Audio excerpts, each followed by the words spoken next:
الرجيم بسم الله الرحمن الرحيم اللهم صل على سيدنا ومولانا محمد وعلى آل سيدنا ومولانا محمد وبارك وصل وسلم عليه وإذ أخذنا ميثاق النبيين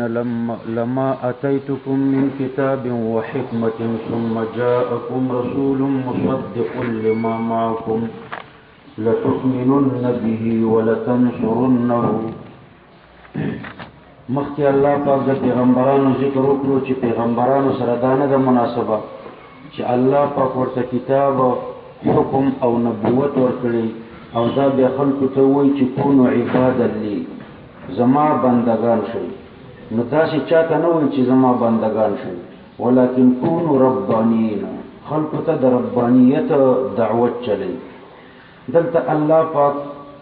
دا مضمون ذکر کوي چې د پیغمبران خپل مابین کې یو د بل مددگار او معین و، یو د بل تصدیق کوونکی و. او یا داسې ووایه چې په مخکې رکوع کې ابطال د شرک او مضمون د توحید قصدن، مضمون د رسالت ضمناً پکې راغلو. دلته الله پاک مضمون د رسالت قصدن ذکر کوي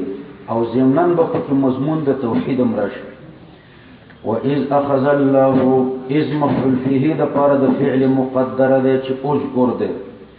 اذکر إِذْ أَخَذَ اللَّهُ،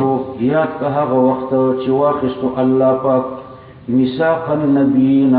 محکم عهد د انبیاونا لما اتیتکم چې خامخه هغه شی چې درې کوم ز تاسو ته، لما یعنی خامخه، لام په معنا د خامخه، ما په معنا د هغه شی، خامخه هغه شی اتیتکم چې درې کړم ز تاسو ته من کتاب چې هغه کتاب و حکمت او شرعي احکام یا عمیق اسرار دي. حکمت شرعي احکام او عمیق جوور اسرار. ثم جاءکم بیراشی تاسو ته رسول عظیم پیغمبر مصدق لما معکم چې تصدیق کوونکی دی د هغه کتابونو چې تاسو سره دي، یعنی رښتیا ویونکی د هغه کتاب ته چې تاسو سره دی. لتؤمنن به، نو خامخه ایمان به راوړئ تاسو خامخه په هغه کتاب باندې. دو خامخه مې راوړه، یو د لام معنا ده، یو د نون تاکیده ثقیله. خامخه ایمان به راوړئ تاسو خامخه په هغه کتاب. ولتنصرنه، او خامخه امداد به کوئ تاسو خامخه د هغه پیغمبر سره. ګوره لما اتیتکم لام په دې کې قراءت علی التخفیف والفتح ده، لام مخفف ده او مفتوح ده، دې ته لام موطئه للقسم وي. او هغه قسم باندې و اذ اخذ الله میثاق دلالت کوي، ځکه دا په معنا د استحلاف سره ده. نو لما کې لام موطئه للقسم په قسم مقدره باندې دلالت کوي، او دا ما په شرطیه ده په موضع د نسب کې ده په اتیتو، یعنی ما منصوبه ده په اتیتو، محلا منصوبه ده. اتیتو ورته فعل ده، اتیتو فعل فاعل، او دا ما ورته مفعول به ده. مفعول ثانی چې ده هغه ضمیر د مخاطب ده، دا کوم ده. نو اتیتو ما کوم چې درکړو تاسو ته ما، څه شی مې درکړو؟ دا ما مې درته درکړو، کوم تاسو ته. نو من دا بیان د پاره د ما ده. من کتاب، دا ما عبارت د کتاب او د حکمت نه ده. نو دا ما عبارت د کتاب او د حکمت نه ده. ګوره نو ما یو مفعول شو او کوم ورته بل مفعول شو. لتؤمنن به دا جواب د قسم ده، جواب د شرط نه ده. ما په شرطیه مو ولتؤمنن به دا جواب د پاره د قسم ده. د جواب د قسم او د جواب د شرط په مابین کې فرق دا ده چې جواب د قسم لا محل لها من الاعراب، او جواب د شرط چې لها محل من الاعراب. نو معنی دا شو و اذ اخذ الله، یاد که هغه وخت چې واخیسته الله پاک میثاق النبیین محکم عهد د پیغمبرانو نام. لا موطئ للقسم، قسم د خامخه ما هغه شی چې درې کوم زه اتیتو چې درې کوم زه کوم تاسو ته من کتاب چې هغه ما عبارت دی، هغه شی عبارت دی د کتاب نه وحکمتنا و د شرعی احکام و عمیق اسرارنا ثم جاءکم بیاراشی تاسو ترسول یو پیغمبر مصدق لما معکم چې دا رښتیا ویونکی دی د هغه کتاب د پاره چې تاسو سره موجود دی. اوس په دې آیات کې دوه احتمال دي، ثم جاءکم رسول یا خو د دین عام نبی مراد دی، د آدم علیه السلام نه تر عیسی علیه السلام پورې ټولو پیغمبرانو ته خطاب دی. د هر پیغمبر نه د عهد اخیستل شوی چې کته د وروستنی پیغمبر په زمانه کې ژوندی وي نو ته په هغه باندې به ذات په خپل ایمان راوړي، او کته نه وي ژوندی نو ته خپل امت ته وصیت کوي چې تاسو به په دې وروستنی پیغمبر باندې ایمان راوړئ. مثلا موسی علیه السلام دا وصیت موسی علیه السلام نه عهد اخیستل شوی چې کته په خپل د عیسی علیه السلام په زمانه کې ژوندی وي نو خپل به ذات ور باندې ایمان راوړي، او که په خپل نه وي ژوندی نو ته خپل امت ته وصیت کوي چې ستا امت په عیسی علیه السلام زمانه کې ژوندیو نو په عیسی علیه السلام به ایمان راوړي. نو د آدم علیه السلام نه تر عیسی علیه السلام پورې هر پیغمبر نه دا عهد اخیستل شوی چې ته به کته ژوندی وي او وروستنی پیغمبر راغلو نو ته به په دې وروستنی پیغمبر به ذات ایمان راوړي، او کته نه وي ژوندی نو خپل امت ته به وصیت کوي چې هغوی په دې وروستنی پیغمبر ایمان راوړي. نو د هر پیغمبر نه د وروستنی پیغمبر په باره کې دا عهد اخیستل شوی. نو یو توجیه خدا ده چې د رسولون نه هر رسول مراد شي. ثم جاءکم رسول بیا راشي تاسو ته یو رسول وروستنی رسول، نو د مخکینی رسول نه عهد واخیستل شو چې که تاسو ته وروستنی رسول راغلو. نو د دې قول په بنا باندې د دې آیات غرض دا دی چې ټول انبیا یو د بل معین او مددگار. نو یو توجیه پکې دا ده. دویمه توجیه پکې دا ده چې د رسولون نه خاص محمد صلی الله علیه وسلم مراد شي. نو د آدم علیه السلام نه تر د محمد صلی الله علیه وسلم پورې د هر پیغمبر نه د عهد اخیستل شوی چې کته ژوندی وي او محمد صلی الله علیه وسلم مبعوث شو نو ته به بالذات په محمد صلی الله علیه وسلم ایمان راوړي، او کته نه وي ژوندی نو ته به خپل امت ته وصیت کوي چې د محمد علیه السلام زمانه که تاسو را لاندې کړه نو تاسو به په محمد صلی الله علیه وسلم ایمان راوړئ. نو خاص محمد صلی الله علیه وسلم ترې مراد شو. دا دویمه معنا چې دا ابن جریر د حضرت علی رضی الله عنه نه روایت کړی ده. هغه فرمایي لم يبعث الله نبيا آدم فمن بعده نه دی لېږلی الله پاک یو پیغمبر آدم علیه السلام یو که د هغه نه وروسته پیغمبر وي الا اخذ علیه العهد فی محمد مگر د محمد صلی الله علیه وسلم په باره کې ترېنه عهد اخیستی دی. لئن بعث وهو حی کچرته محمد صلی الله علیه وسلم مبعوث شو او ته ژوندی وي نو لیؤمنن به ولینصرنه خامخا به ته ایمان راوړې په محمد صلی الله علیه وسلم او د پیغمبر علیه السلام امداد به کوي. ویأمره فیأخذ العهد علی قومه او الله په هر پیغمبر ته دا امرم کړو چې ته به د خپل قوم نه عهد اخلي چې تاسو د محمد اخر زمان په زمانه کې وای نو د محمد صلی الله علیه وسلم پیغمبري به منئ او په محمد صلی الله علیه وسلم باندې به ایمان راوړئ. نو د رسولنا یوازې محمد صلی الله علیه وسلم مراد. نو په دې کې فائدہ ده د پیغمبر علیه السلام سرداری بیانېږي چې دا د ټولو پیغمبرانو سردار دی. همدارنګه د پیغمبر علیه السلام خاتمیت بیانېږي ځکه په دې کې دا راغلی چې ثم جاءکم 1,40,000 پیغمبرانو ته الله فرمایي چې کستاسو نه وروستنی پیغمبر راوړو. نو وروستنی پیغمبر یوازې محمد صلی الله علیه وسلم دی، بل پیغمبر وروستنی پیغمبر نه دی. نو یو سرداری د محمد علیه السلام بیان شو او یو خاتمیت د محمد صلی الله علیه وسلم بیان شو. دا عهد الله د ټولو پیغمبرانو نه اخیستی و. دی په کوم ځای کې اخیستی و؟ نو دی په عالم الارواح کې اخیستی و، او بیا د هر نبی په زمانه کې د دې عهد تجدید مو شو. نو د عالم الارواح کې واخیستل شو او د آدم علیه السلام نه تر عیسی علیه السلام پورې د هر پیغمبر په زمانه کې بیا د دې عهد تجدید مو شو، نویواله وشو. لتؤمنن به نو خامخا ایمان براوړی تاسو خامخا په دې پیغمبر ولتنصرنه او خامخا امداد بکوي تا خامخا تاسو د پیغمبر دو خامخا په معنا کې راوړي یو د لام تاکید دی یو نون تاکید ثقيله دی قال اقررتم بالله فقرتو فرمایل چې اقرار وکړو تاسو واخذتم على ذلكم اسري واخذتم دلی معنا د قبلتم تاسو قبول کړو على ذلكم قدیم مضمون باندې اسري یعنی عهدي څنګه وعده زما قالوا نو د ټول پیغمبرانو ویل چې اقررنا من اقرار وکړو یا الله پاکم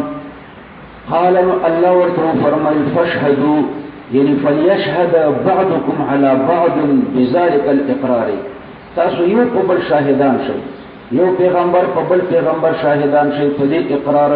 یو معنی دا ده چې یو پیغمبر په بل پیغمبر شاهدان اوسېږي چې تاسو اقرار وکړو او یا دا خطاب انبیاء ته فقط یعنی فاشهدوا تاسو شاهدان اوسېږي على اممکم خپل امتونو باندې نو یو معنا پیدا شو چې فلیشهد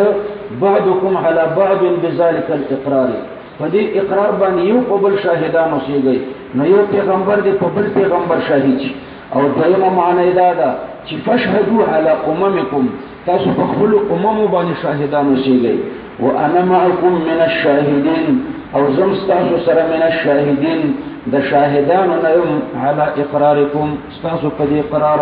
چې تاسو اقرار وکړو نو زم تاسو په اقرار باندې شاهدین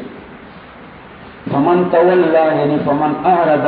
عن الايمان بمحمد صلى الله عليه وسلم چې اعراض وکړو د ایمان نه په محمد صلی الله علیه وسلم محمد صلی الله علیه وسلم ایمان را نور بعد ذلك يعني بعد ذلك الميثاق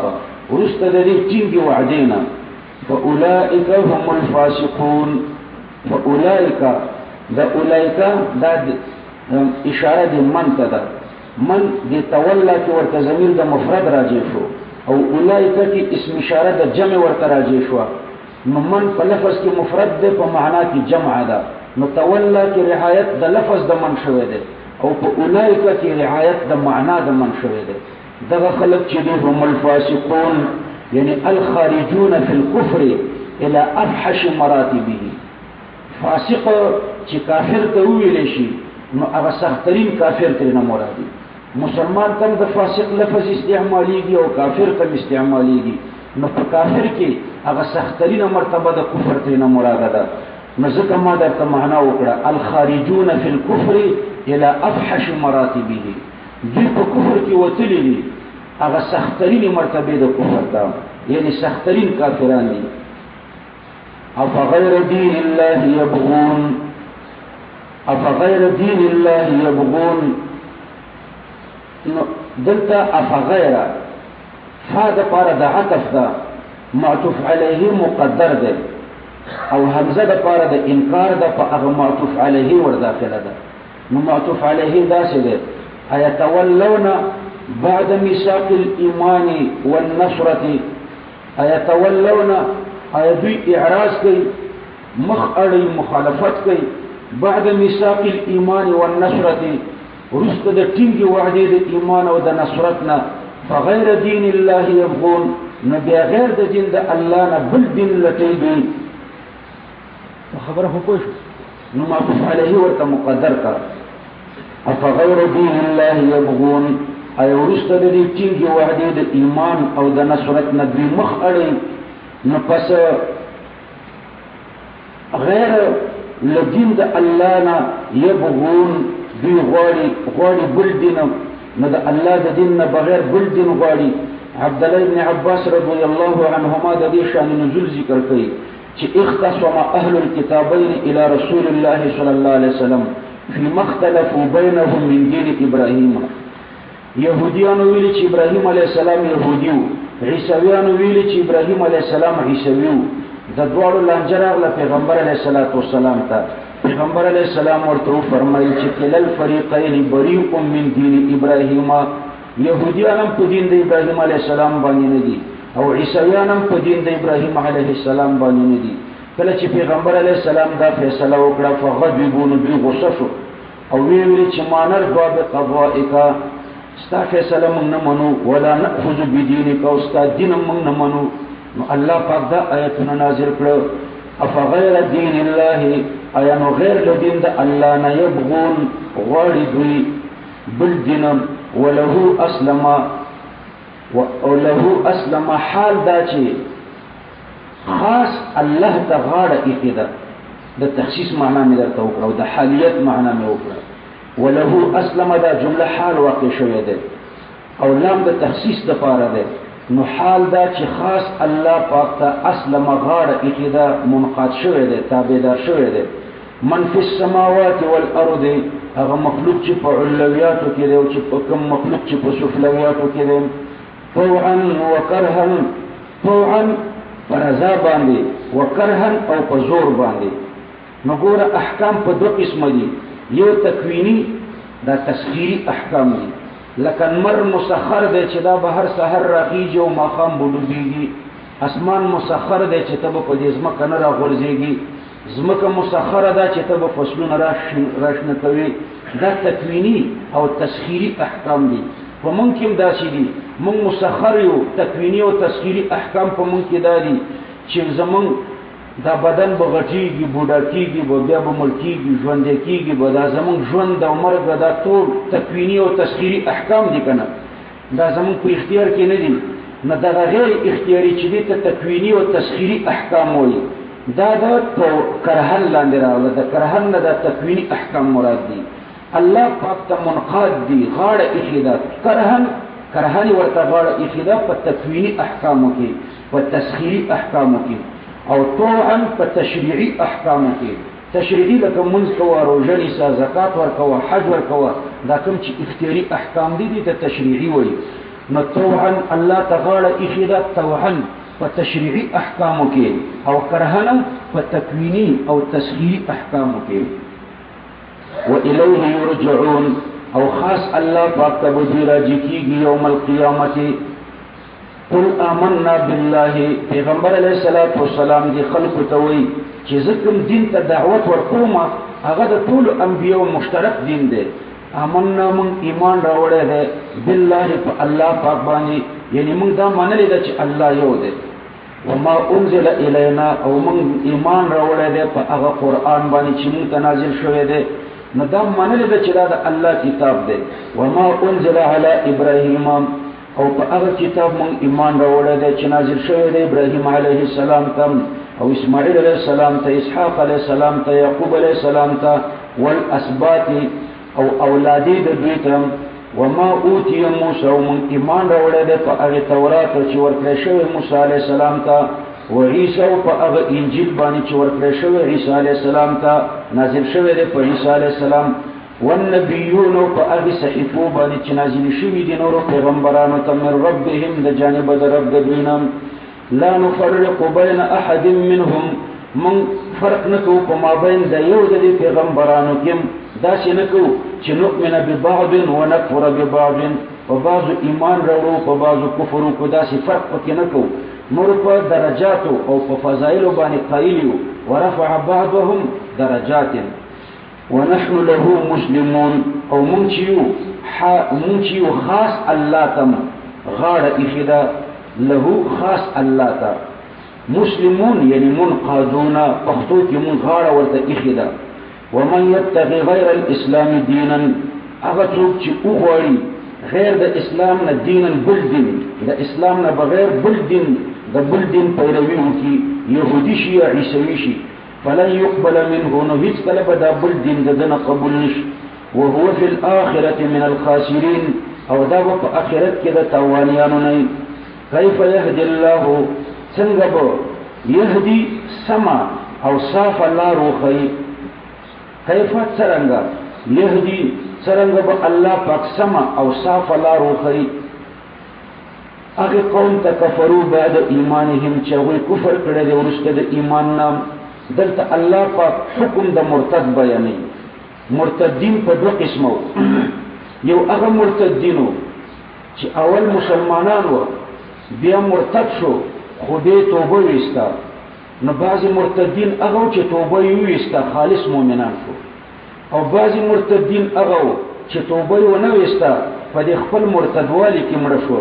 الله پاک دا دواړه قسمه مرتدین په دې دوه آیتونو کې بیانوي دا ولا هم ينظرون پوری دا اخی مرتدینو بیان دی چې توبه نه دی ویستلی او الا الذين تابوا دا اخی مرتدینو بیان دی چې توبه ویستلی ده نو دواړه قسمه مرتد الله پاک بیانوي کیف یهدی الله څنګه به یهدی سما او صاف لارو خی الله پاک هغه قوم ته کفروا بعد ایمانهم چې هغوی کفر وکړو وروسته د ایمان نه نو دا یوه ډله د مرتدینو ده مؤمنان شویو او بیا مرتد شو نو دا د مرتدینو بیان دی ښه توجیه پکې دا ده دویمه توجیه پکې دا ده حسن بصری رحمه الله فرمایي چې دا د اهل کتابو بیان دی یهود او نصارا کله چې په خپلو کتابونو کې د پیغمبر علیه السلام صفتونه ولیدل نو د پیغمبرۍ نه مخکې محمد صلی الله علیه وسلم لا مبعوث شوی نه و نو اقرار یې وکړو چې دا برحقه پیغمبر دی کله چې پیغمبر علیه السلام مبعوث شو نو به حسد وکړو او بیا د خپل ایمان نه مخ وګرځولو خپل ایمان یې پرېښودو نو د پیغمبر علیه السلام د پیغمبرۍ نه مخکې ایمان راوړی او وروسته ایمان پرېښودو نو یا د اهل کتابو په باره کې دی دوه توجیهات وشهدوا وی حالیه ده د کفرو ضمیر ذو الحال او وشهدوا دا ترنه حال نو د حال معنی وکړه وشهدوا حال دا چې شاهدی ورکړی ده دوی ان الرسول حق چې دا پیغمبر علیه السلام حق ده وجاءهم البينات او راغله دوی ته البينات یعنی البراهین والحجج الناطقه بحقیه ما يدعيه سخت دلائل په دې باندې راغله چې د پیغمبر علیه السلام چې کومه دعوه کړې ده دا حق ده والله لا يهدي القوم الظالمين الله پاک چې د سما او صاف لار نه کوي قوم ظالمانو ته او یا دلالت موصله نه کوي په سما او صاف لار باندې نه رواني القوم الظالمين قوم ظالم اولئک دا مبتدا ده جزاؤهم دا مبتدا ثانی ده ان علیهم دا خبر د پاره د مبتدا ثانی ده مبتدا ثانی سره د خپل خبر نه خبر د مبتدا اولی ده اولئک دغه مرتدین جزاؤهم جزاء د دوی چې دا ان علیهم دا چې په دوی باندې په دوی د لعنت الله لعنت والملائکه او د ملائکه لعنت په دوی باندې والناس اجمعین او د ټول خلق لعنت په دوی خالدین فیها دا حال ده د علیهم د ضمیرنا نو په دوی لعنت ده حال دا چې دوی به همیشه وي فیها په دې لعنت کې لا يخفف عنهم العذاب نبس پکول شي د دوی نه عذاب ولا هم ينظرون او نبدوی ته مهلت ورکول شي مدا د یوې ډلې د مرتدینو بیان دی چې توبه نه وویستلې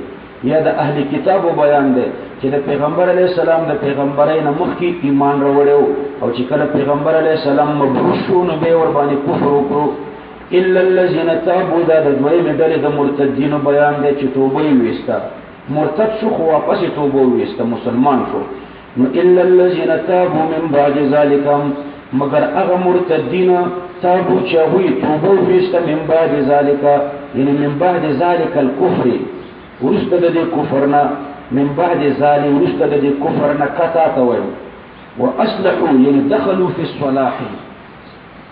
لك اصبحوا یعنی دخلوا في الصباح دا فعل لازم ده نو اصلحوا یعنی دخلوا في الصلاح دا لازم فعل مع ترجمه مې درته وکړه لك اصبحوا لازمي ده یعنی دخلوا في الصباح نو اصلحوا یعنی دخلوا في الصلاه مصلحین شو او که متعدی کوي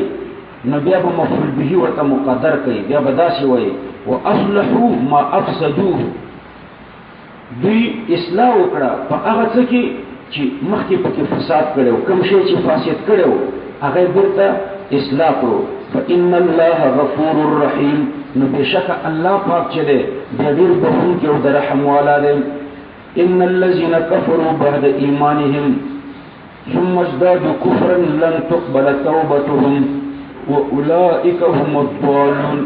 ګوره کافران په درې قسمه دي او په دې درې آیتونو کې الله پاک درې قسمه کافران ذکر کړي دي یو هغه مرتدینو چې صحیح توبه یې ویسته نو الله پاک الا الذين تابوا کی ذکر کړو مرتدین او کافرانو نو صحیح توبه یې وستا نو الله پاک چې دی غفور او رحیم دی دوی ته به مغفرت وکړي او په دوی به رحم وکړي دویمه ډله د کافرانو هغه وه چې توبه یې وستا خو دا توبه غیر صحیح وه د غرغرې په ټیم کې توبه وستا د زنکدن په ټیم کې نو چې د زنکدن په ټیم کې توبه وستا دا توبه خو الله پاک نه قبلوي لکه توبه د فرعون نو دا په ان الذين كفروا کې الله پاک بیانوي لن تقبل توبتهم توبه وستنه ده خو فاسده توبه ده د غرغرې په ټیم کې ده نو دا توبه الله نه قبلوي نو دویمه ډله د کافرانو هغه ده چې توبه غیر صحیحه فاسده توبه وستلې ده او درېمه ډله د کافرانو هغه ده چې د سره توبه نه ده وستلې په کفر مړ شوی دی نو دا الله پاک په دې درېم آیات کې بیانوي چې ان الذين كفروا نو ان الذين كفروا دا د هغه کافرانو بیان دی چې توبه وستلې ده دا توبه فاسده ده د غرغرې په ټیم کې توبه وستلې ده قتاده رحمه الله فرمایي نزلت فی اليهود دا د يهودو په باره کې نازل شوی دا آیات په عیسی علیه السلام کفر وکړو ثم ازدادوا كفرا بمحمد صلی الله علیه وسلم به په محمد علیه السلام کفر نورم زیات شو ډبل کافران یا دا د اهل کتابو په باره کې نازل شوی دی د پیغمبر علیه السلام د پیغمبرۍ نه مخکې په پیغمبر علیه السلام ایمان راوړو کله چې پیغمبر علیه السلام د پیغمبرۍ دعوه وکړه به کفر ور باندې وکړو به د خپل کفر په اصرار او په عناد باندې زیات کړو نو ان الذين كفروا بعد ایمانهم هغه خلک چې هغه کفر کړی دی ورسته د ایمان نه اول ایمان راوړو به کفر وکړو قبل مبعث النبي صلی الله علیه وسلم ایمان راوړو بعد مبعث النبي صلی الله علیه وسلم کفر وکړو ثم ازدادوا كفرا به د خپل کفر زیات کړو بالاصرار والعناد همیشه والے په خپل کفر وکړو او عناد وکړو نو لن تقبل توبتهم د دې توبه بنه قبليږي ځکه د دې توبه فاسده ده ځکه دا د غرغرې په ټیم کې توبه ده د غرغرې په ټیم کې توبه نه قبليږي عبد الله ابن عباس فرمایي دا توبه ولې نه قبليږي لانها لم تكن عن قلب دا د زړه توبه نه ده بلکې په خپل توبه ویلې او بعض علما فرمایي چې دا سالبه په وخت د عدم د موضوع کې صادقي په وخت د وجود د موضوع کې صادقي لکه عربان وایي ليس زيد بقائم زید قائم نه ده نو که زید موجود او قائم نو هم دا فیزیه صادقه ده او کله سره زید د مور نه پیدا نو ام ليس زید بقائم صادقه ده نو دلته سالبه په وخت د عدم د موضوع کې صادقه کا درې متوجده ده لن تقبل توبتهم د دې توبه نه قبليږي ولې نه قبليږي ځکه توبه نشته لن تقبل توبتهم توبه نه قبليږي ولې نه قبليږي ځکه لا توبه لهم توبه نشته نو چې نه څنګه به قبول شي نو سالبه په وخت د عدم د موضوع کې صادقه نو دی بل توبه واولئک هم الضالون دا عطف ده په خبر د ان الذين كفروا لن تقبل توبتهم دا خبر ده واولئک دا ور باندې عطف ده واولئک هم الضالون او دا خلق چې دي دا بلاری دي ان الذين كفروا الله پاک فرمای بشک هغه خلق درې مډله بیانې چې قائم او دائم په کفر باندې دي نو قائم او دائم په کفر باندې دي نو الله پاک فرمای چې په کفر باندې مړ شي نو ان الذين كفروا وماتوا هغه خلق چې هغه کافران شوي دي وماتوا او مړ شي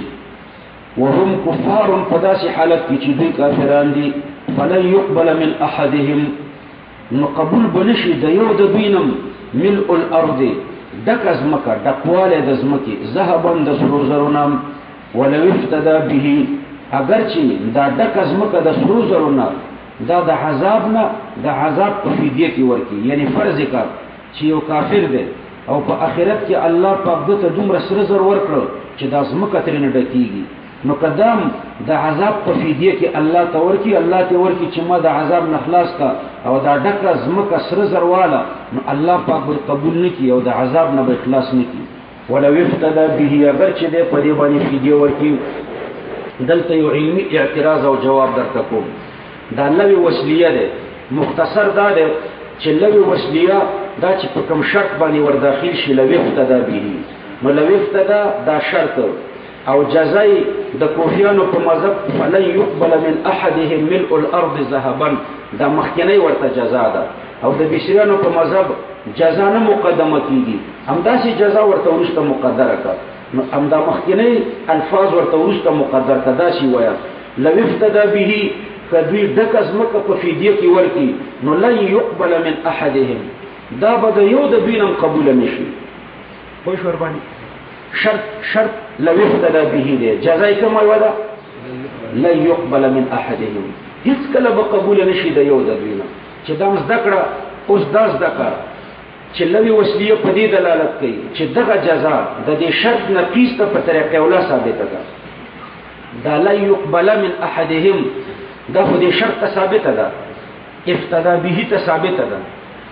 ولو لم يفتدي دې ته په طریقې ولا ثابته وي حرم کې لو لم يفتدي ته په طریقې ولا نه ده ثابته بلکې دې مذکور شرط ته په طریقې ولا ثابته ده لوی وسلیه په دې دلالت کوي چې دا جزا به دې شرط ثابته وي او دې شرط نقیص ته په طریقې ولا ثابته وي لکه زه تاسو ته مثال پیش کوم اکرم زیدن ولو اساء د زید عزت وکا ولو اساء اگر چې هغه تاسو سره بدی کوي نو لو اساء دا شرط اکرم زیدن د جزا لو اساء دا شرط که زید در سره بدی کوي نو اکرم زیدن ته د زید عزت کوه او لو لم يسأ که بدی در سره نه کوي بیا په طریقې ولا اکرم زیدن په طریقې ولا د زید عزت کوه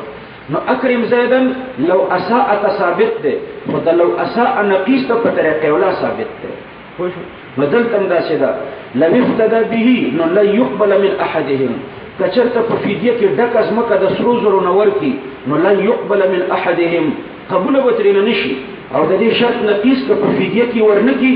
نو به په طریقې ولا قبول نشي دا څه نه ده دې مذکور ته په طریقې ولا دا جزا ثابته ده نقیص ته په طریقې ولا نه ده ثابته ځکه نقیض اداره که په فدیه کې ورنکی نو په طریقې ولا به الله قبلې نو که په فدیه کې ورنکی به څنګه قبلې الله په طریقې په اعتراض وکړو یا اعتراض ما درته دا وکړو چې لوی وسلیه کې جزا دی مذکور شرط ثابت ای خود دی مذکور شرط نقیص ته په طریقې ولا ثابت ای او دلته دی مذکور ته په طریقې ولا ثابت ده هغه نقیص ته په طریقې ولا نه ثابت ده نو د دې لپاره تقریبا ما سره 15 جواب دي یو جواب د دې نه دا ده چې ګوره دلته د مقدر نه مطلق فدیه مراده کا او لو افتدى به یو ملء الارض کنایه ده د عدم قبول فدیه مانا نو لو افتدى به کی ملء الارض مراده ده لو افتدى به او لو لم يفتدي الت مطلق فدیه مراده ده لو لم يفتدي یو مطلق فدیه ده یو د ملء الارض فدیه ده ملء الارض دکس مکه چې په فدیه کې ورکی نو یو دکس مکه په فدیه کې ورکول دي یو مطلق فدیه ورکول دي نو دکس مکه په فدیه کې دا خو نه قبليږي مطلق فدیه په طریقه ولا نه قبليږي نو لو لم يفتدي کفدیه ورنکی ملء الارض ذهبا دکس مکه په فدیه کې ورنکی بلکې مطلق فدیه وکړي صحیح نو که دک از مکه په فدیه کې ورنکړي لو لم يفتدي به دک از مکه په فدیه کې ورنکړه بلکې څه وکړه مطلق فدیه ورکړه نو بیا په طریقې ولا نه قبليږي اوس په دې پوه شو نو که دک از مکه په فدیه کې ورکړه دا خو نه قبليږي او که مطلق فدیه ورکړه لو لم يفتدي به دک از مکه نه ورکړي بلکې مطلق فدیه کړي دا نو بیا په طریقې ولا نه قبليږي نو ګوره نقیض د دې شرط داغي حاصل مطلق فدیه ده نو هغه ته د جزا په طریقې ولا ثابت ده دا یو جواب دویم جواب درته دا کوم چې لو افتدى به دلته دا با لو افتدى به نو با په معنا د معاصره کا دا شی ویا لو افتدى به لو افتدى معه ملء الارض یو ملء الارض ذهبا ده یو مثل د ملء الارض ذهبا ده مثل د ملء الارض ذهبا نو لو افتدى به کې دا با په معنا د معاصره کا یعنی لو افتدى بمثله کچرته په مثل د ملء الارض او مثل د ملء الارض دواړه سره یو ځای کې او دا الله ته په فدیه کې ورکړي نو نه قبلې او که یوازې ملء الارض ورکی نو دا په طریقې اولا نه قبلې ګوره یو یوازې ملء الارض شو او یو ملء الارض او معه چې مسلم ورسره یو ځای کی دبل ملء الارض شي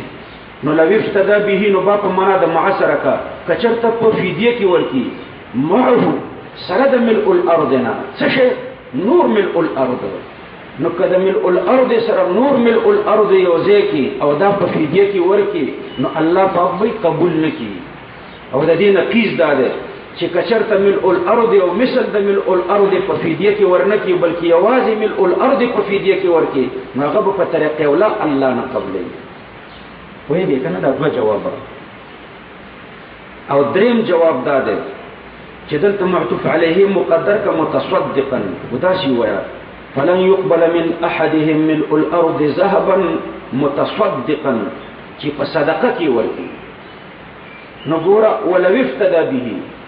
نو لو افتدى به کچته په فدیه کې ورکی الله به قبول نکي او که په صدقه کې ورکی لو لم يفتدي فدیه کې نه ورکړي بلکې صدقه کې ورکړي نو چې په صدقه کې ورکی په طریقې ولا به الله قبول نکي نو لو افتدى به لن يقبل که په فدیه کې ورکی الله به قبول نکي او لو لم يفتدي که په فدیه کې ورنکي بلکې په صدقه کې ورکی شابه نو په طریقې ولا به الله قبول نکي سو جواب درې څلورم جواب ده څلورم جواب دا وکا چې لو افتدى به نو لن يقبل که په فدیه کې ورکی الله به قبول نکي او لو لم يفتدي که په فدیه کې ورنکي بلکې تحفه کې ورکی نو بیا وي په طریقې اولا الله قبول نکي دا څلور جواب شو لیکن د دې ټول نه ښه جواب ده چې قبول د فدیه په درې قسمه ده شابه ښه جواب درته کوم قبول د فدیه په درې قسمه ده یو دا چې ان یؤخذ قهرا فزور الله د چانه د فدیه والی دویم دا ده چې یو سړی په خلوي چې فدیه ورکوم او به ورکینا تارتن کله کله د فدیه قهرا فزور واخستل شي دا په یو صورت دویم صورت دا ده چې یو سړی په خلوي چې فدیه ورکوم او به ورکینا دریم صورت دا ده چې یو سړی په خلوي چې فدیه ورکوم او به ورم کی دا درې صورت دي نو په دې دریم صورت کې الله پاک دا فدیه نه قبلې او په اول دوه صورتونو کې چې د دریم صورت نقیز ده په طریقې ولای الله نه قبلې ورته فدیه درې صورت شو یو دا چې قهرن ترنه الله والی دویم دا چې یو سړی وای چې ملء الارض ذهبا په فدیه کې ورکوم خو به ورکینا او دریم صورت دا ده چې وای ملء الارض ذهبا په فدیه کې ورکوم او به ورم کی نو دا دریم صورت دلته ذکر شوی دی لو افتدى به کچرته دا په فدیه کې ورم کی وایم چې په فدیه کې ورکوم او به ورم کی په فدیه کې نو دا الله نه قبلې نو اول ډول صورت په طریقې ولا الله پاک نه قبلې په دې کو دا دریم ډیره خطا وجیدا و اولئک دا اولئک مبتدا ده او لهم دا ورته خبر ده او عذابون چې ده فاعل ده پر ده لهم ده د لهم اعتماد په مبتدا باندې راغلی ده نو دا خلق چې دي چې په دې خپل کفر مړ شو لهم عذاب الیم د دې لپاره عذاب دردناک دی یا دردیدل دی وما لهم من ناصرین او نه کوي د دې لپاره د امدادیانو نه څوک به د دې سره امداد هم نشي کولای لن تنالوا البر حتى تنفقوا مما تحبون بیان لما ينفع المؤمنین اسر بیان ما لا ينفع الكافرین مخکې د هغه شیانو بیانو چې کافر ته نفع نشو رسوي دلته الله پاک هغه څه بیانې چې مؤمن ته نفع رسي لن تنالوا البر دا ولو افتدى به کې چې کوم تحقیق درته وکړو تاسو زده کړئ ان شاء الله چې دا ډېر بهترین خبره و فضولي ونه غړي زده کوي نو کله چې زده نو د درس نو ورسته بیا ورته وایم لن تنالوا البر دا چې کله تاسو درس شروع کړئ بیا بدرته د دې نعمت پته ولګيږي چې کوم ځان سره لیکلي او زده کړی وي دا چې وایي وسیپاره ترجمه تاسو شروع کړئ دوره تفسیر او نوې فارغان شوی دی او یو وسیپاره ترجمه درته در په غاړه شنو یو آیات نشي کتلې کډی یو ګوره او ډیر تکړه شپې 12 بجې پورې ورته کېنی نو اله ابدري څلور آیات مطالعه کوي هغه پښتو تفسیر چې ورپسې ګورئ نو ایله وایي ورکو ګورئ یو سپاره نشي کتلی نو دغه غنیمت ته ځان سره دی وخت کې زده کوئ او لیکئ نو بیا به د مطالعین اخلاص بیا به یو سپاره تفسیر کولی شي نو لن تنالوا البر مخکې بیان لما ينفع المؤمنین د هغه څه دپاره بیان چې مؤمنانو دلته بیان د هغه څه دی چې مؤمنانو ته نفع رسوي او مخکې د هغه څه بیان چې کافرانو ته نفع نه رسوله ګوره کافرانو که ملء الارض ذهبا په فدیه کې ورکړی وی نو نفع ورته نه رسوله دلته الله پاک د هغه څه بیان کوي چې مؤمنانو ته نفع رسوي لن تنالوا البر لن تنالوا لنا یعنی بالکل لسره من پښتو کې وایو بالکل به ونه مومئ لسره به ونه مومئ البر نیکی حتى تنفقوا مما تحبون تر څو چې تاسو نفقه کوئ مما تحبون د هغې مال نه چې تاسو یې خوښوئ نو کوم مال چې تاسو خوښوئ هغه چې تاسو د الله په لاره کې نفقه کوئ نو تاسو به بیا نیکي ومومئ او که داسې نه نو بیا نیکي نشئ موندلی لن تنالوا البر البر په دې الف لام کې دوه احتمال دي اول دا چې الف لام د جنس لپاره شي نو بیا به معنا دی لن تنالوا البر یعنی لن تكونوا ابرارا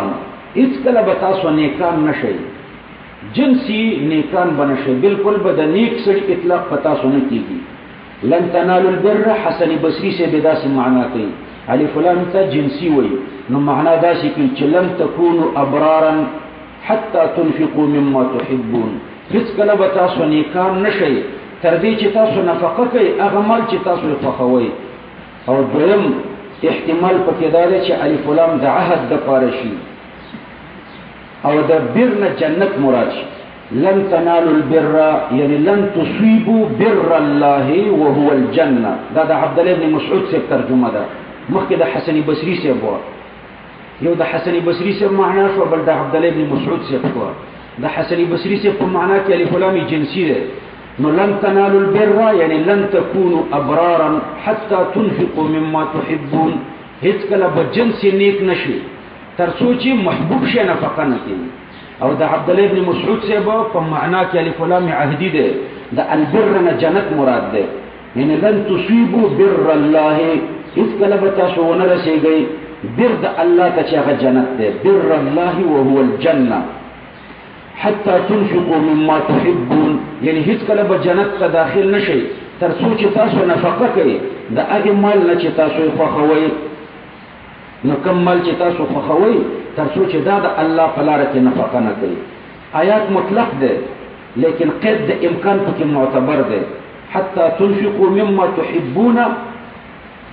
ان امکن کچرته دا د محبوب شي نفقه کول ممکن و الله پاک مطلق ذکر کړي مبالغه فی الترغیب یعنی مطلب دا دی چې په غیر محبوب باندې اجر شته په غیر محبوب خو چې ردی نه ولا تيمموا الخبيث منه تنفقون ولستم باخذيه مخکې الله پاک ذکر کړ چې ردی مال منفقه کوا چې ردی نه نور اخوه تستا محبوبي که غیر محبوبي هغه درته الله اجر درکړي بدلته الله پاک مما تحبون مطلق ذکر کړو نور قید د امکان پکې معتبر دی الله مطلق ذکر کړي مبالغه فی الترغیب حتى تنفقوا مما تحبون بعض علما فرمایي چې مما تحبون مال مراد ده مال روپۍ ترنه مراد دي او یا مطلق مال لان جميع الناس يحبونه ټول خلک د دې سره مینه کوي یعنی تر څو چې تاسو مال نفقه نه کوي د مال نفقه وکړي بعض علما وایي چې مما تحبون نفائس الاموال مراد ده بهترین مال ترنه مراد ده راجح دا ده چې یوازې مال نه ده مراد هر هغه شی مراد ده چې انسان خوښي نو دا چې د الله په لاره کې نفقه کوي نو دی به د ابرار نشي یا به جنت ته ورسېږي وما تنفقوا من شيء هغه چې تاسو نفقه کوئ چې دا عبارت د شی نه دی یعنی ای شیء تنفقونه ماد د تعمیم دپاره الله ذکر کړو وما تنفقون چې دا عبارت من شیء نه دی مطلب دا دی چې هر شی تاسو د الله په لاره کې نفقه کوئ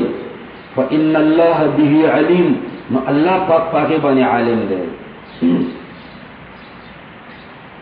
مما تحبون کی دا حتی په معنا د اله سره ده مما تحبون کی من تبعیضیه ده او ما یا موصوله ده یا موصوفه ده بعض د هغه شیانو نه چې تاسو یې خوښوئ كل الطعام كان حلا لبني اسرائيل مخکې د انفاق محبوب ذکرو ځکه ذکر د ترک المحبوب ده مخکې الله دا ترغیب ورکړو چې محبوب شه د الله په لار کې نفقه کوي دلته اوس الله پاک ترک المحبوب بیانوي چې بعضی محبوباتو یعقوب علیه السلام په ځان باندې حرام کړي وو كل الطعام طعام په معنا د مطعوم سره ده یعنی كل المطعوم ټول مطعومات چې كان حلا په معنا د حلال سره ده دا حلال ولي بني اسرائيل ته ټول مطعومات بني اسرائيل ته حلال و امام واحدی روایت کوي چې کله رسول الله صلی الله علیه وسلم فرمایل چې انا علی ملت ابراهیم زه په ملت ابراهیمی نو يهودو اعتراض وکړو چې کیفه ته څنګه په ملت ابراهیمی وانت تاكل لحوم الابل تاخذ اخان غوخي خوري والبانها او د اخان شودیس کی او ابراهیم علیه السلام خدا نسکل پیغمبر علیه السلام ورته فرمایل چې کان ذالک حلالا لابراهیم دا ابراهیم علیه السلام ته حلال و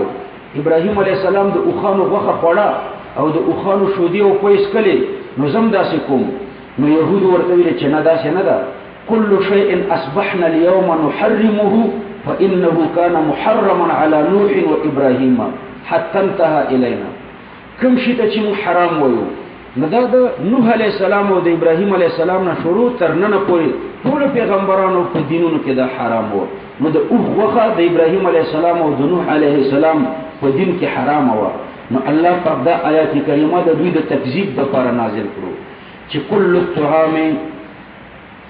طول مطعومات طول خوراکونه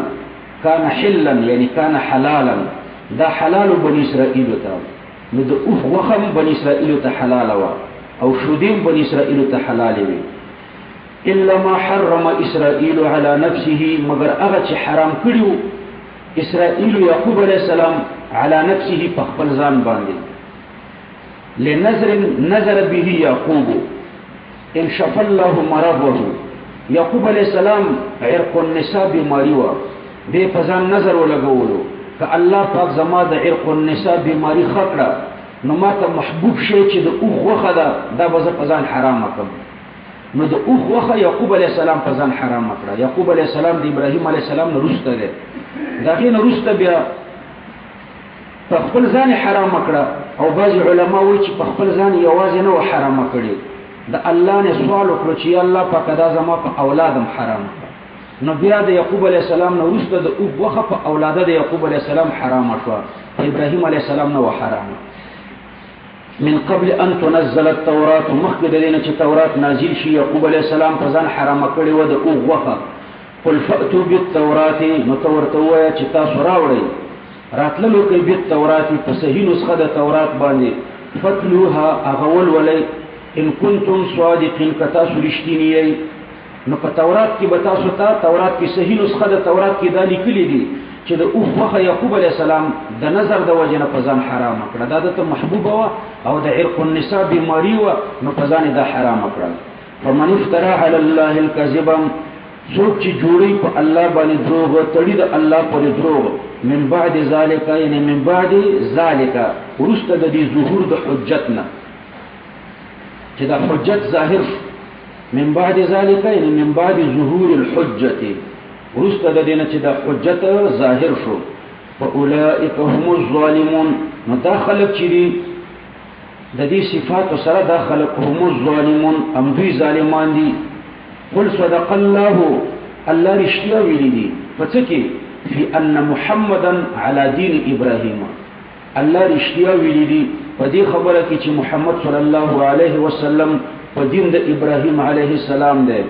فاتبعوا ملت ابراهیم نو تاسو پیروي وکړئ د ملت د ابراهیم علیه السلام حنیفا په داسې حالت کې حنیفا چې هغه مایل دی د باطل نه حق ته او یا متعبدا د حنیفا دویمه معنا د عبادت کوونکی وما كان من المشرکین او نو ابراهیم علیه السلام د مشرکانو نام پیغمبر علیہ السلام دعوه کړې و چې زه په ملت ابراهیمی ما يهود په اعتراض وکړو چې ابراهیم علیه السلام خود اوغه نه پړله نو ته څنګه په ملت ابراهیمی ته خو خوري نو دې ته الله جواب وکړ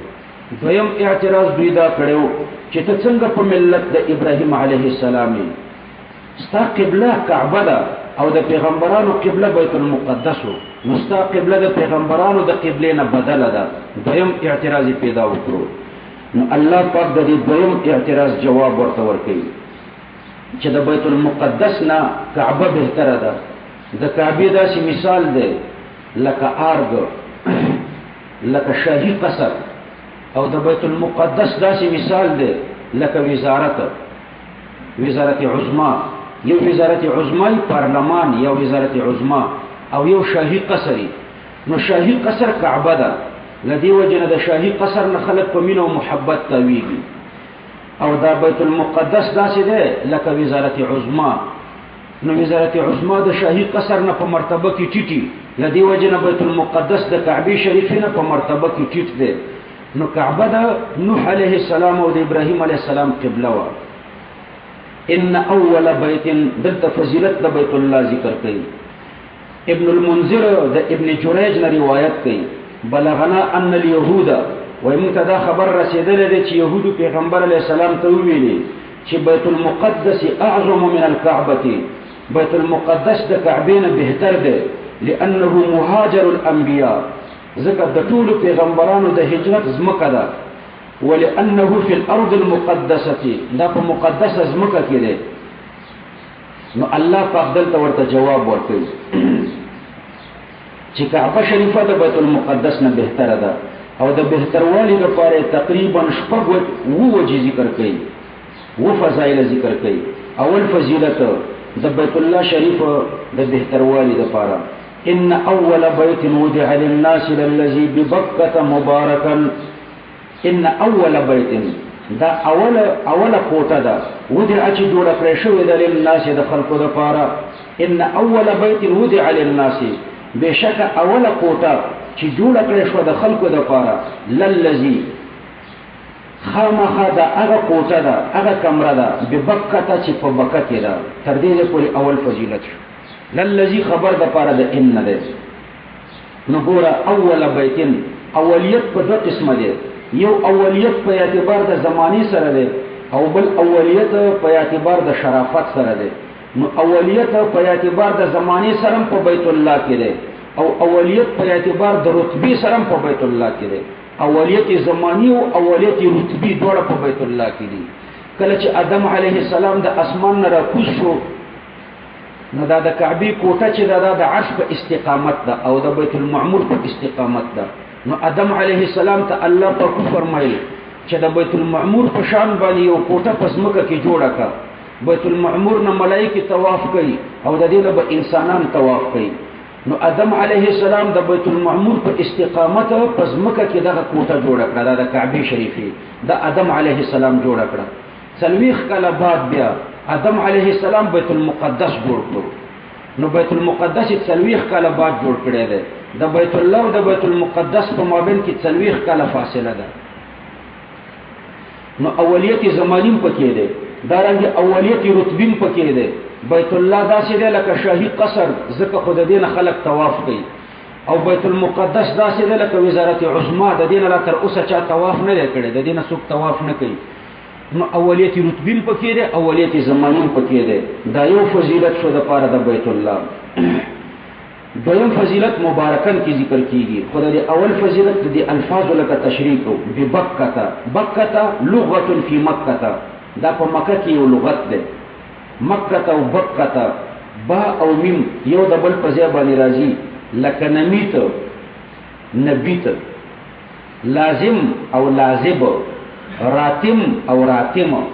نو تا میم او با یو د بل په ځای باندې راځي نو دا یو لغت ده په مکه کې نو بکته یعنی مکه دا یو توجیه ده او دویمه توجیه پکې دا ده چې د بکی او د مکی په مابین کې فرق ده بکه موضع المسجد دا د مسجد ځای ته بکه وایي او مکه چې ده البلد كلها طول خار ته مکه وایي بکه د بک نه ده بک ازدحام ته وایي. عربان وایي تباک الناس اذا ازدحموا. دی موضع المسجد ته ځکه بکه وایي لازدحام الحجیج فيها. حاجیان په دې کې ټیل ماټیل کوي، ازدحام پکې کوي، ډېر حاجیان دلته راجمع شوي. درېمه توجیه درته کوم، یو مکه ده، مکه خو البلد كلها ټول ښار ته وایي، او بل بکه ده. بکه د دې وجې نه ورته وایي چې بک په معنا د دق سره دی، دق ماتولو ته وایي. د جبابرو د ظالمانو څټونه الله دلته مات کړي دي چې کله دلته په غلطو ارادو راغلي دي. درېمه توجیه ګوره، بکا یا د بک نه دی په معنا د ازدحام یا په معنا د دق د ماتولو، او یا بک مأخوذ دی د بکاءت الناقتونه. بکاءت الناقه عربان وایي بکاءت الناقه اذا قل لبنها، چې اوبه شودې د اوښې کمې شي نو بیا وایي بکاءت الناقه، یعنی شودې کمې شوې. نو دلته مکې ته هم ځکه بکه وایي لقلت مائها، دلته اوبه کمې دي لکه د اوښې شودې چې کمې وي. نو للذي ببکه دا یو فضیلت شو. په بخاری او مسلم کې د ابو ذر رضی الله عنه روایت ده، سئل رسول الله صلی الله علیه وسلم عن اول بیت وضع للناس،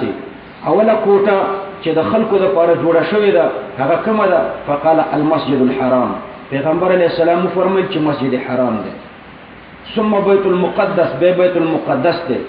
قال كم بينهما، د دې دوړو په مابین کې څومره فاصله ده؟ قال 40 سنه، 40 کاله، یعنی بین وضعیهما. آدم علیه السلام 40 کاله مخکې کعبه د کعبه کوټه جوړه کړه، 40 کاله وروسته بیا د بیت المقدس مسجد جوړ کړ. یو فضیلت دا شو. دویم فضیلت دا ده چې مبارکن، دا مبارکه کوټه ده. مبارکن د مبارک دو معناګانې دي، کله مبارک په معنا د عظمت سره او کله مبارک په معنا د کثرت النفع سره. مبارک چې په معنا د عظمت سره شي تبارک الذی بیده الملک، نو هغه بیا د الله خاصه ده، د الله صفت ده. غیر الله په معنا د عظمت سره مبارک نه ده. او چې مبارک په معنا د کثرت النفع سره شي نو بیا د غیر الله ته استعمال دی شي، لکه دلته کعبه شریفه ته استعمال کو، د دې نفع ډیره ده، ثوابونه پکې ډیر دي، یو مونږ په یو لک ده. نو مبارک په معنا د کثرت النفع سره ده، خیر ډیر ده، فیض زیات ده، ثوابونه زیات دي. نو غیر الله ته نسبت جایز ده کنه، دا د الله صفت خاصه نه ده. د الله بکله صفت خاصه چې په معنا د عظمت سره. وهدن او دریم فضیلت پکې ده، وهدن او دا کعبه شریفه چې دا هدایت ده، نو حمل د هدایت ور باندې مبالغتن ده، دا د هدایت ځای ده للعالمین، د پاره د عالم. دا دریم فضیلت شو. او څلورم فضیلت الله پاک ذکر کوي فيه آیات بینات، پدې کعبه پدې کوټه کې آیات بینات واضح دلایل دي. واضح دلائل، آیات جمع ده، موصوف بینات دا ورته صفت، اقل د جمع درې دي. نو علا آیات خو پکې ډیر دي، خو اقل د جمع درې دي. درې آیات بدلته زه د روح المانی نه درته را نقل کوم. اول آیات اهلاك من قصده من الجبابره، هر ظالم چې د کعبه شریفی ته په غلط نیت راغلی دی الله تبا کړی دی، لکه اصحاب الفیل. الم تر کیف فعل ربک باصحاب الفیل. نو اول آیات اهلاك من قصده من الجبابره، هر ظالم چې کعبه ته په غلطه اراده کتلی دي او په غلطه اراده ورته راغلی دی نو الله هلاک کړی دی. دویم عدم تعرض بواري السباع للصيود فيه،